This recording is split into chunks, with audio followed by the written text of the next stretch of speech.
Hey everybody, it's Rothbard's Disciple here. I'm bringing you guys a video on Metanet and why I'm telling you guys that Craig Wright's version of Metanet, it doesn't really work. Okay, there's been two visions of Metanet since before Metanet was called Metanet. I still hate the name Metanet. I think it should just be called Bitcoin.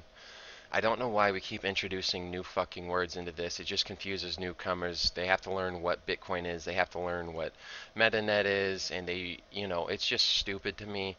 Um, but if you guys are looking for this interview and the specific question, this is the name of the video. The question gets asked somewhere. I think it's like 31, yeah, 3120 something. So maybe a couple seconds before this. But the question is about putting movies on chain. And they ask whether or not movies will be put on chain. And Craig says yes. And I'm going to show you guys why this makes no sense. And in his explanation, he talks about Netflix. Okay, so let's just do a little bit of basic math. And the reason why he says you want to put movies on chain is he says instead of Netflix having a bunch of servers around the world that have to keep sending people these videos, it'll all be on the blockchain just once or whatever. I don't really know. None of what Craig said made all that much sense to me. Whenever people start talking about putting things on chain, the only reason I think that they do that is because they think, oh, that's going to be a huge amount of transactions if you put something that's a couple gigabytes on chain. Just so you guys know, when you're watching Netflix, if you're watching standard definition, it's 1 gigabyte per hour. If you're watching high definition, it's 3 gigabytes per hour. Just so you know, okay, that's those are the data points that we're using. The total number of movies that Netflix has as of 2018, it's 4,010. The total number of TV shows that Netflix has as of 2018, and again, all the 2018 stats here are in the orange. They've got 1569 TV shows. So let's do a little math here. The other thing you got to know is in this video, when Craig talks about transaction fees, he talks about a quarter of a cent or fee per transaction. The average transaction is about 250 bytes. The reason why he does this is because if you look at this, um, a quarter of a cent, that's what a quarter of a cent is.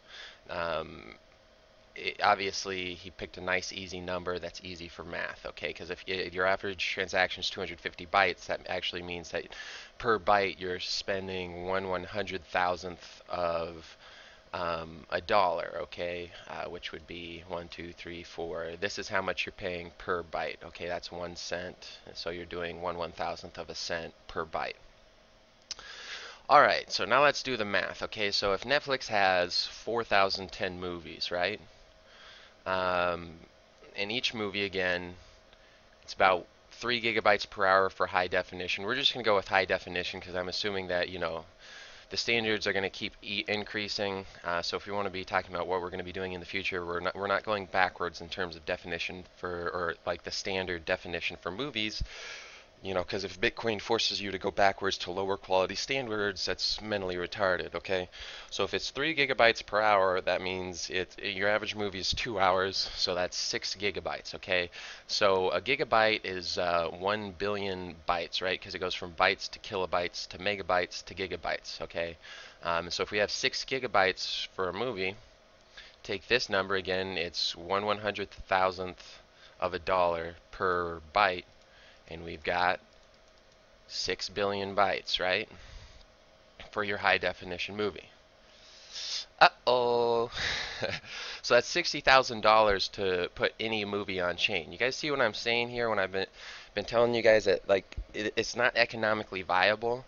Okay, so if they have 4,010 movies, the cost for Netflix to put all their movies on chain is $240 million. Okay?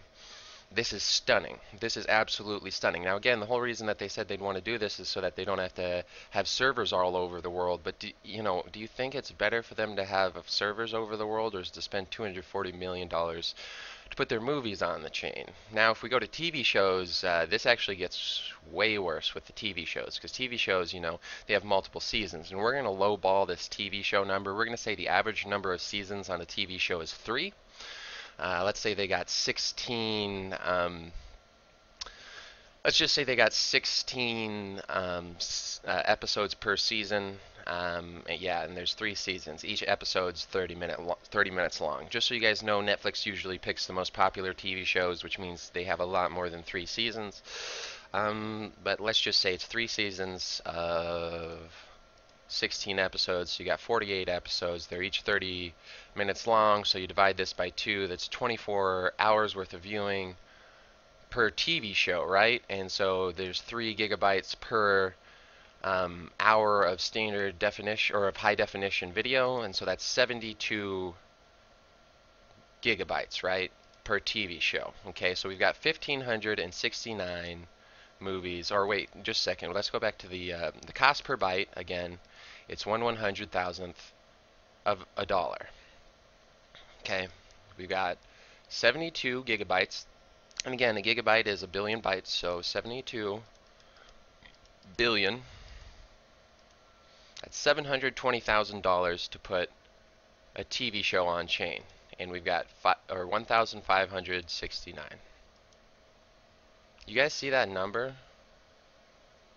Like, that's insane right there. Okay, that is absolutely insane. That's over $1 billion. Let me just go back through and make sure I did my math here right. Okay, because that just blows my mind. 1/100,000th of a dollar. There's 4 zeros to start that out. Times again 72 gigabytes. 1 2 3 1 2 3 1 2 3. $720,000. Oh, TV shows. Yeah, TV shows 1569 times 1569. I thought I did the wrong number last time. 1.1 billion. Now let's add this to the other number here. We got 240 million, 600,000. So our total for Netflix to put all of their stuff on chain is 1.3 billion. Now, Netflix constantly changes the movies and TV shows that they have on there. So this isn't just like a one and done cost. Okay, it's not even close to a one and done cost. 1.4 billion. What do you think Netflix would rather do? Put all their movies on chain for 1.4 billion or continue what they're doing? Well, I don't think they have that much cash on hand. Netflix is a big freaking company, but $1.4 billion to put their stuff on chain. Do you think they're going to do it? I mean, the answer here is pretty obviously no. Now, there are some arguments against what I'm saying here, because once you put a movie on chain, you no longer have to, like once it's on there once, you can manage everything from it. So it wouldn't actually probably be Netflix putting these things on chain. It would be the owner of the file or the intellectual property rights for it. But again, if you're talking about a TV show, when we did this math here, do you really think that somebody's going to pay I know it was $720,000, but who's going to pay $720,000 to put their TV show on chain? And what do you gain out of this? Okay, this is the real big question. What do you gain out of this? Again, Craig said, oh, you don't have to have servers all over the world copying your data, and so there's going to be less copies of file. Okay, one of the things that Craig says constantly is that storage is cheap as balls. So if you got a couple thousand copies of the file, like that doesn't cost you anything. So we're trying to insert a massive cost where companies don't have much of any cost anyways, and that's supposed to be competitive, you know. And then the second thing is that like the miners all have to hold all this data, so you still have massive copies. You know, let's say there's 100 mining nodes in the world, right? That's not that many. It's probably going to be more than that, but you still have hundreds of copies of these files. So you go down from thousands of copies to hundreds. So, you know, maybe there's a reduction in 10 or by a factor of 10 of the number of copies that are saved. Why would that be attractive to a company? And now here's where it gets really interesting, because again, there's two visions of Metanet, and I hate the fucking fact that they call it Metanet. It's just Bitcoin, guys. Metanet is just Bitcoin. It's just confusing to call it Metanet, but there's been two versions of it that have been talked about before it was ever called Metanet. There's Craig Wright's version, which was putting the full files on chain, and then there's my version, the Brick Emmerman version, or the Rothbard's disciple version, which was, hey, we're only ever going to put hashes on chain. Now let's look at this. If you're doing hashes, okay, so let's use Craig's numbers again. Cost per byte is this. A hash is 64 bytes. And let's say, you know, whatever. A hash is 64 bytes. So you multiply this times 64. Oh no! That's how much it would cost to put on a movie on chain. So then if you multiply this times 4,010, if Netflix were to put all their movies on chain, it's going to cost them $2.50. Oh my lord. And now let's go over to 4 times 64 for the 64 byte hash for TV shows times 1569. $1 for their TV show. So it's going to cost them $3.50 to put all their TV shows and movies on here, okay? And you might ask yourself, well, but what do they gain out of it? Because obviously if it's $3.50, like what does Netflix give a shit for $3.50? That doesn't mean anything to them.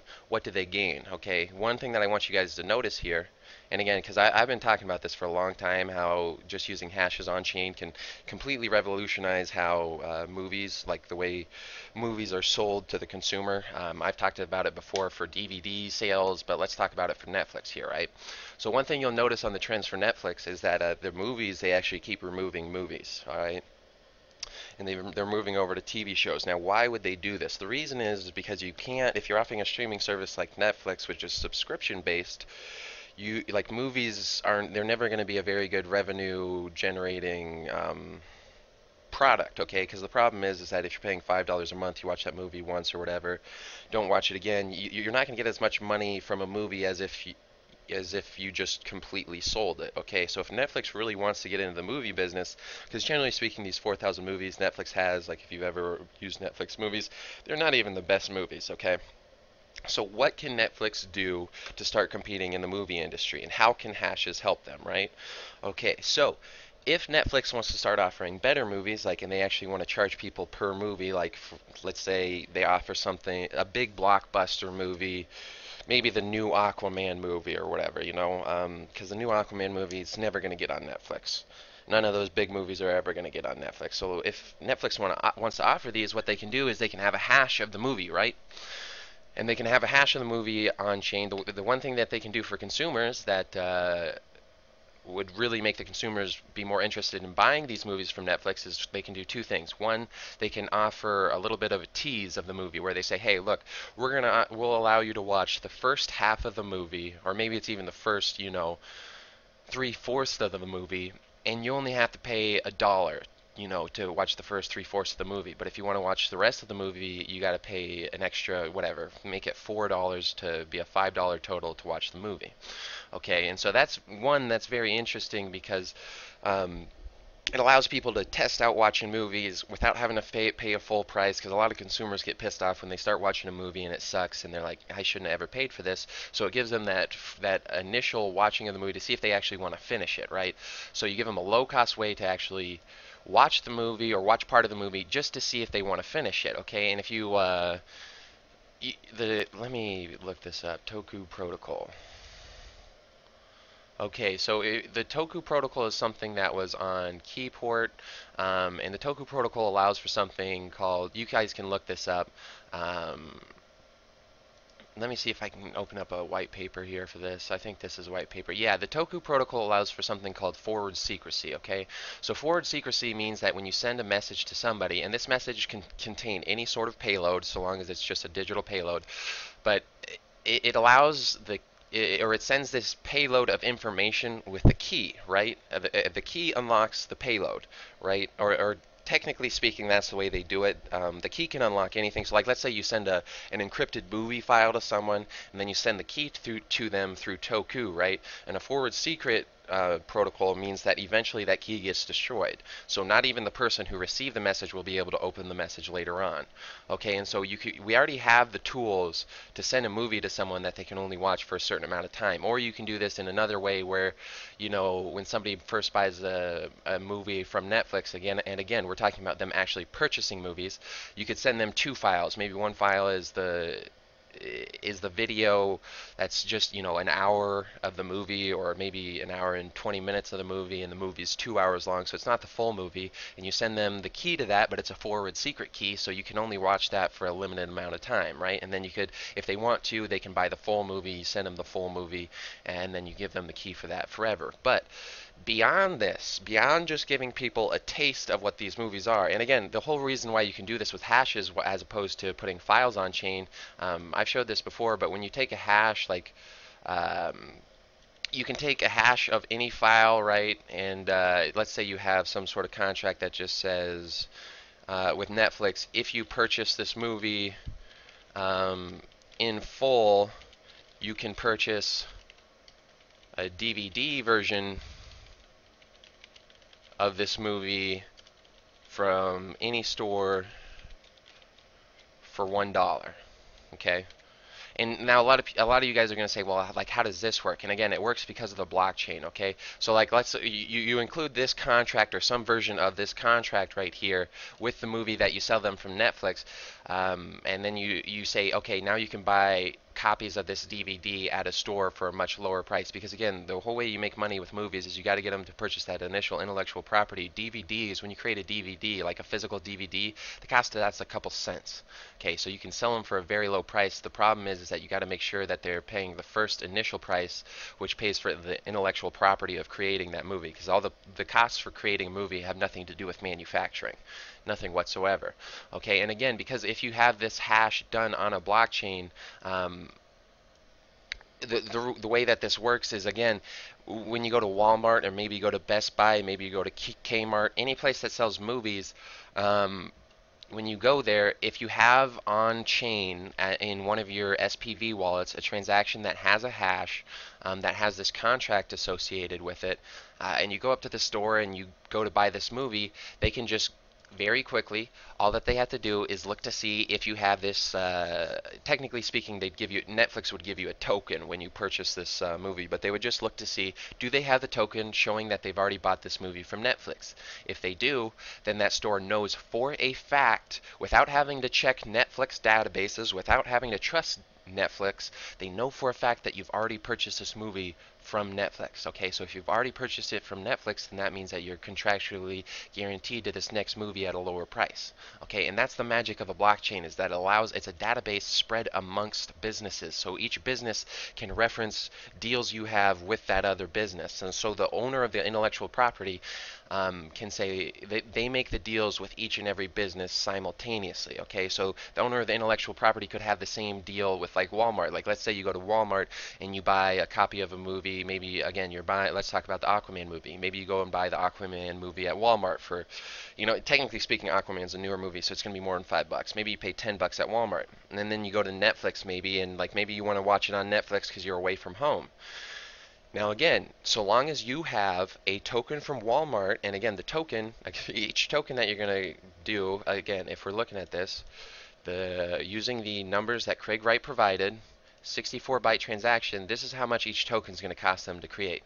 Basically nothing. Less than, a tenth of a cent. So basically nothing is what it's going to cost you. And technically speaking, when you do this, it'll be actually a little bit more than that, but whatever. It's about a tenth of a cent is what you're going to be paying for these tokens. But for a tenth of a cent, if you go into Walmart, purchase the Aquaman movie, then Netflix now knows that you've purchased that Aquaman movie by referencing your address when you pay with Netflix. Because again, each of your addresses, they associate with your identity, right?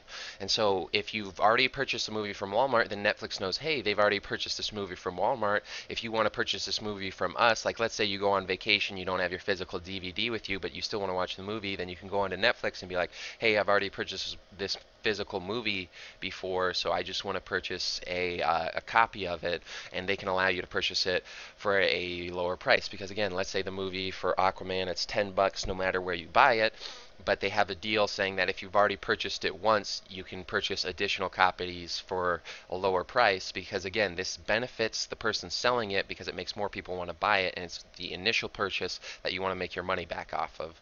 Because every additional purchase, like those copies, cost the manufacturer nothing. Okay, so then you go to Netflix.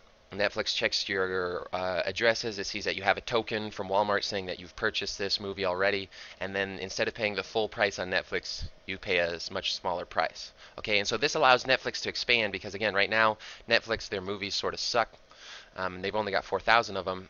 They can expand this massively. Okay, they can expand this massively. And again, remember, each one of these purchases that a person would have, there would be transactions for it, there would be tokens for it, and they've got millions of customers. Just in the US, they've probably got tens of millions of customers. And so if you're talking about tens of millions of customers, and they probably watch at least one movie a month. You know, that's hundreds of millions, if not billions, of transactions a year.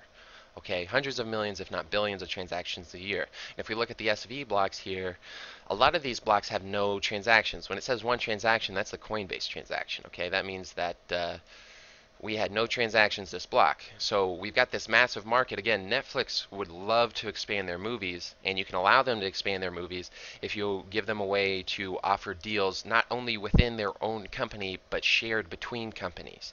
Okay, and you can easily do this with hashes. But again, we could also do it the Craig Wright way, which was like $1.35 billion for Netflix to try and put their movies on chain, which would never work. They're not paying this much money to put their movies on chain, okay? It just doesn't work mathematically. And this is what I keep telling you guys, like, I think it's because Craig's a miner and he's involved with miners that they think, oh, our transaction volume fucking sucks, we're never going to make it, so let's put all the files on chain to have a huge amount of transactions, because it takes a massive amount of transaction and block size in order to put a full file on chain. But that's not how you get big. Okay, Walmart doesn't get big by, or they didn't become one of the most massive corporations in the world by selling shit for high ass prices. Okay, they became the most profitable one of the most profitable companies in the world by selling things for as low as possible. And that's the way we need to think. We need volume, okay, not size. Okay, everything should be done in terms of bytes. And then if you think about this, not only would Netflix be doing this, Walmart would be doing this, and it's not only going to be for movies, it's going to be for radio, it's going to be for books, it's going to be for absolutely everything digital that is created. Okay, the other thing is in his video, Craig talks about, we need thousands of transactions per second. If you have something like this where everything digital that you're creating, you're hashing to the blockchain, and again, it only costs like a tenth of a cent to hash a digital file and put that hash on the blockchain, you have to ask yourself, how much digital content is created worldwide? Do you think that there's thousands of things created per second in terms of digital content, from news articles, from books, to YouTube videos, to movies, to board games, to just pictures? There is. I don't know if you guys are stupid, but there is. Okay, so we have thousands of things already being created per second, and if we just move from the idea of putting these things on chain as a full file, we could have this stuff, within a few years. Because when it first starts, the thing I gotta tell you guys is we've been fucking up in terms of telling people how this works, and so nobody thinks like this. Okay, if you were to create some sort of system where you put digital files online or on chain, not that many people understand it. I do, obviously. I've shown you guys this before, but I've got thousands of pages that I want to put on chain. I've got it'd be hundreds of transactions, hundreds of hashes that I want to put online. And when you first offer this, maybe I'm the only one who understands how to use this. But I can teach fucking everybody how to do this. But if you're talking about, again, asking somebody to pay $720,000 to put a TV show on chain, how many people are going to trust that? How many people are going to be like, oh yeah, that's a great investment? And then you think about, oh, if we use hashes, they only have to spend 1/10 of a cent. How many people can afford 1/10 of a cent? Everybody. People in Africa can afford 1/10 of a cent. How many people in Africa can afford $720,000 to put their fucking TV show on chain? None of them. Okay, so Craig Wright's version of Metanet has a total customer base of about a few thousand corporations that are probably never going to trust it enough to use it. And then the Brick Emmerman or Rothbard's disciple version of Metanet literally has a customer base of the whole world, so 8 billion people. Which is a higher number, 8 billion or 1,000? I don't, these are the things that I just don't understand. But anyways, that's the end of this video. The next videos will be talking about how to build the applications that you need for my vision of Metanet. It's very simple. I'm going to try and put it up on YouTube. I really want other developers to take it off and to, with the HiveMind app, they will own it. Okay, so I will show you how to build the app. And again, you guys will probably know how to build it better and more clean than I do. But then if you build it, you own it. Okay, that's the way the HiveMind app works. But anyways, that's the end of this video. There will be more coming out soon.